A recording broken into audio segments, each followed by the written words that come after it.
Hello दोस्तों, बेलिज्म academy YouTube channel में आपका फिर से बहुत बहुत स्वागत है। दोस्तों, आज के इस वीडियो में हम मोस्ट इम्पॉर्टेंट क्वेश्चंस को सॉल्व करने वाले हैं जो कि आपके यूपी टेट, सुपर टेट, साथ ही साथ आपके लेखपाल एग्जाम के लिए मोस्ट इम्पॉर्टेंट है। दोस्तों, इस वीडियो में मैंने सारे क्वेश्चन सेलेक्टेड लिए हैं जो कि आपके सिलेबस पर बेस्ड होंगे, साथ ही साथ आपके प्रीवियस ईयर क्वेश्चन पर बेस्ड होंगे। तो वीडियो को ध्यान से देखिएगा और वीडियो के लास्ट मुझे ज़रूर बताइएगा कि आज के इस वीडियो में आपके कितने क्वेश्चन सही हुए। तो बिना देरी करते हुए चलिए शुरू करते हैं सबसे पहले क्वेश्चन से।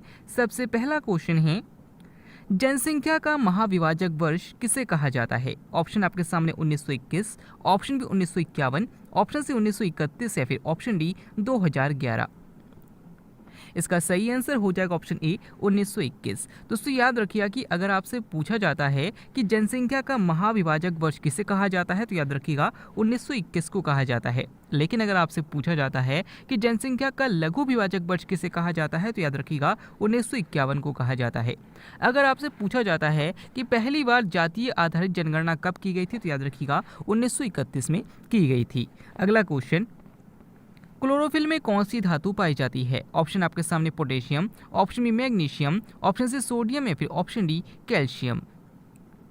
इसका सही आंसर हो जाएगा ऑप्शन बी मैग्नीशियम। तो याद रखिएगा कि जो क्लोरोफिल होता है इसी के माध्यम से प्रकाश, सूर्य के प्रकाश की उपस्थिति में पौधों द्वारा भोजन का निर्माण किया जाता है और याद रखिएगा कि इस क्लोरोफिल में मैग्नीशियम की उपस्थिति पाई जाती है।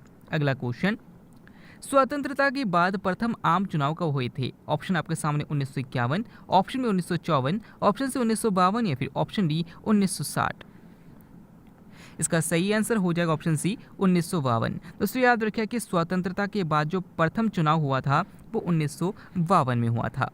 अगला क्वेश्चन, राष्ट्रपति पर महाभियोग का प्रावधान किस अनुच्छेद में है? ऑप्शन आपके सामने हैं अनुच्छेद 52, ऑप्शन बी अनुच्छेद 61, ऑप्शन सी अनुच्छेद 62 या फिर ऑप्शन डी अनुच्छेद 72। इसका सही आंसर हो जाएगा ऑप्शन बी अनुच्छेद 61। दोस्तों, याद रखिएगा कि भारतीय संविधान के अनुच्छेद 61 में राष्ट्रपति पर महाभियोग का प्रावधान दिया गया है। अगर आपसे पूछा जाता है कि भारत का प्रथम विधि अधिकारी कौन होता है तो याद रखिएगा महान्यायवादी होता है। लेकिन अगर आपसे पूछा जाता है कि भारत का प्रथम पुरुष किसे कहा जाता है तो याद रखिएगा राष्ट्रपति को कहा जाता है। अगला क्वेश्चन, क्षेत्रफल की दृष्टि से दूसरा बड़ा महाद्वीप कौन सा है? ऑप्शन आपके सामने Asia, option B Africa, option C Europe या फिर ऑप्शन डी ऑस्ट्रेलिया। इसका सही आंसर हो जाएगा ऑप्शन बी अफ्रीका। दोस्तों, याद रखिएगा कि अगर आपसे पूछते हैं कि क्षेत्रफल की दृष्टि से सबसे बड़ा महाद्वीप कौन सा है तो याद रखिएगा एशिया है। लेकिन अगर आपसे पूछते हैं कि दूसरा बड़ा महाद्वीप कौन सा है तो याद रखिएगा अफ्रीका है। अगर आपसे पूछते हैं कि क्षेत्रफल की दृष्टि से सबसे छोटा महाद्वीप कौन सा है तो याद रखिएगा ऑस्ट्रेलिया है। अगला क्वेश्चन, असम का शोक किस नदी को कहा जाता है? ऑप्शन आपके सामने Chambal, option B Kosi, option C Gomti या फिर ऑप्शन डी ब्रह्मपुत्र। इसका सही आंसर हो जाएगा ऑप्शन डी ब्रह्मपुत्र। दोस्तों, याद रखिए कि ब्रह्मपुत्र नदी को असम का शोक कहा जाता है। अगर आपसे पूछा जाता है कि बिहार का शोक किसे कहा जाता है तो याद रखिएगा कोसी नदी को कहा जाता है। नेक्स्ट क्वेश्चन है, देश रत्न की उपाधि किसे दी गई थी? ऑप्शन आपके सामने Mahatma Gandhi, option B Jagjivan Ram, option C Ras Bihari Bose या फिर option D doctor Rajendra Prasad. इसका सही आंसर हो जाएगा option D doctor Rajendra Prasad. दोस्तों, याद रखिएगा कि देश रत्न की उपाधि डॉक्टर राजेंद्र प्रसाद को महात्मा गांधी जी के द्वारा दी गई थी। ऐसा भी आपसे पूछा जा सकता है कि डॉक्टर राजेंद्र प्रसाद को देश रत्न की उपाधि किसके द्वारा दी गई थी तो याद रखिएगा महात्मा गांधी जी के द्वारा दी गई थी। अगला क्वेश्चन, सूर्य का सबसे बाहरी आवरण क्या कहलाता है? ऑप्शन आपके सामने corona, option B chromosphere, option C photosphere या फिर ऑप्शन डी इनमें। इसका सही आंसर हो जाएगा ऑप्शन ए कोरोना। दोस्तों, याद रखिएगा कि जो सूर्य होता है, सूर्य का जो सबसे बाहरी भाग होता है उसे कोरोना कहा जाता है और जो सबसे अंदर का पार्ट होता है उसे फोटोस्फीयर कहा जाता है। अगला क्वेश्चन, भारत का सबसे बड़ा बौद्ध आबादी वाला राज्य कौन सा है? ऑप्शन आपके सामने Kerala, option B Bihar, option C Telangana या फिर ऑप्शन डी महाराष्ट्र।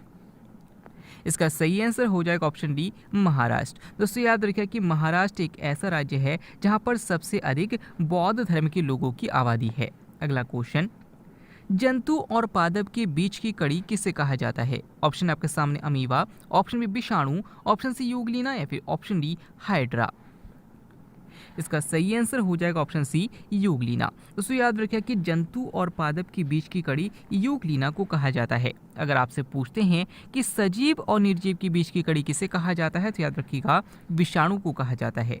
अगला क्वेश्चन, कवक वे पौधे होते हैं जिनमें कमी होती है। आपको बताना है कि कवकों में किसकी कमी होती है। ऑप्शन आपके सामने oxygen, option B chlorophyll, option C nitrogen या फिर ऑप्शन डी कार्बन डाइऑक्साइड। इसका सही आंसर हो जाएगा ऑप्शन बी, क्लोरोफिल। दोस्तों याद रखिए कि जो कवक होते हैं इनमें क्लोरोफिल की अनुपस्थिति होती है। इसी कारण कवक और शैवाल में सहजीवी संबंध पाया जाता है। कवक शैवाल को आधार प्रदान करता है और शैवाल में क्लोरोफिल होता है और वो जब भोजन बनाता है तो उसको कवक को देता है, यानी कि दोनों के अंदर सहजीवी संबंध होता है।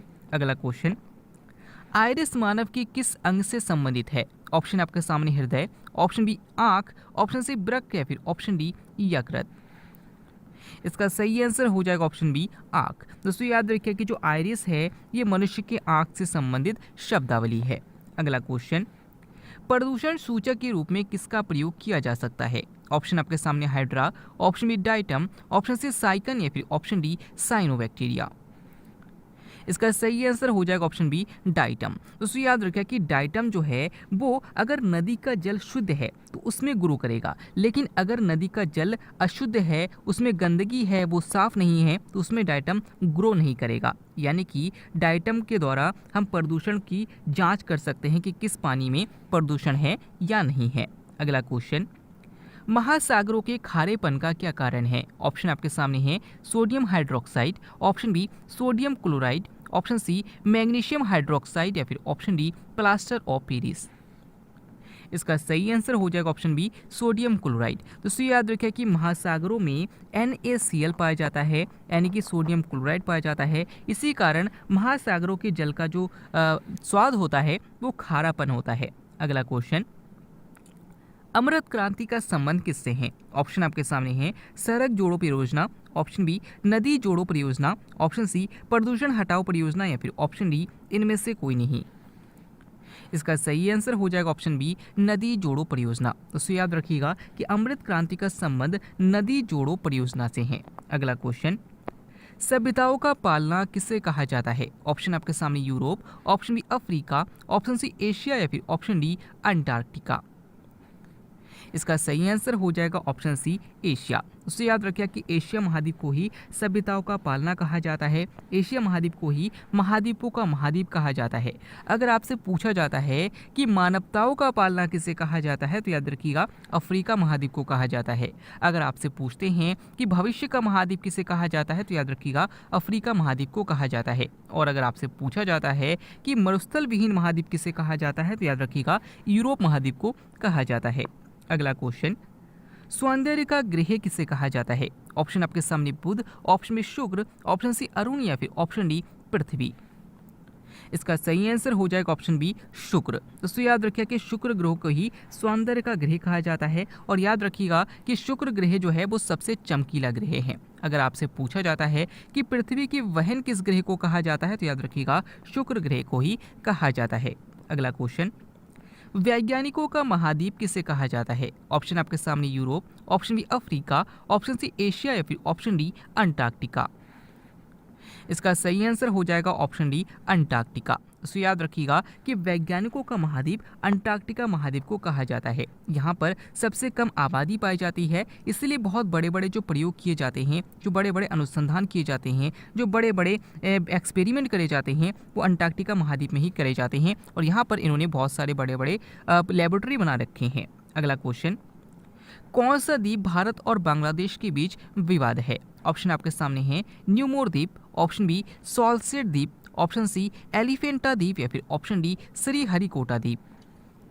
इसका सही आंसर हो जाएगा ऑप्शन ए, न्यूमोर द्वीप। दोस्तों याद रखिएगा कि न्यूमोर द्वीप जो है ये भारत और बांग्लादेश के बीच विवाद का कारण है। अगर आपसे पूछते हैं कि सबसे अधिक आबादी वाला द्वीप कौन सा है, तो याद रखिएगा सॉल्सेट द्वीप है, क्योंकि इसी सॉल्सेट द्वीप पर मुंबई स्थित है। अगर आपसे पूछा जाता है कि एलिफेंटा द्वीप कहाँ पर है, तो याद रखिएगा मुंबई के अपतटीय क्षेत्र पर स्थित है। अगला क्वेश्चन, भारत का सबसे बड़ा द्वीप कौन सा है। ऑप्शन आपके सामने लक्षद्वीप, ऑप्शन बी मध्य Andaman, option C great Nicobar या फिर ऑप्शन डी अंडमान निकोबार।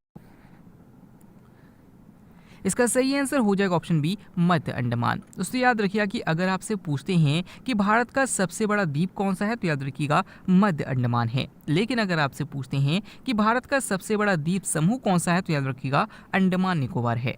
अगला क्वेश्चन, सबसे अधिक कठोर धातु कौन सी है? ऑप्शन आपके सामने sodium, option B platinum, option C lithium या फिर ऑप्शन डी टंगस्टन। दोस्तों इस क्वेश्चन के आंसर आपको मैं कमेंट के द्वारा बताना है। आज के वीडियो में आपके कितने क्वेश्चन सही हुए, साथ ही साथ आज का वीडियो आपको कैसा लगा कमेंट बॉक्स में जरूर बताइएगा। हमारी मेहनत आपको कैसे लगी कमेंट बॉक्स में जरूर बताइएगा। अगर आप फेसबुक पेज और टेलीग्राम ग्रुप को ज्वाइन करना चाहते हैं तो डिस्क्रिप्शन में लिंक दिया गया है, वहाँ से आप ज्वाइन कर सकते हैं। मिलते हैं अगले वीडियो में, तब तक के लिए देखते रहिए, सीखते रहिए।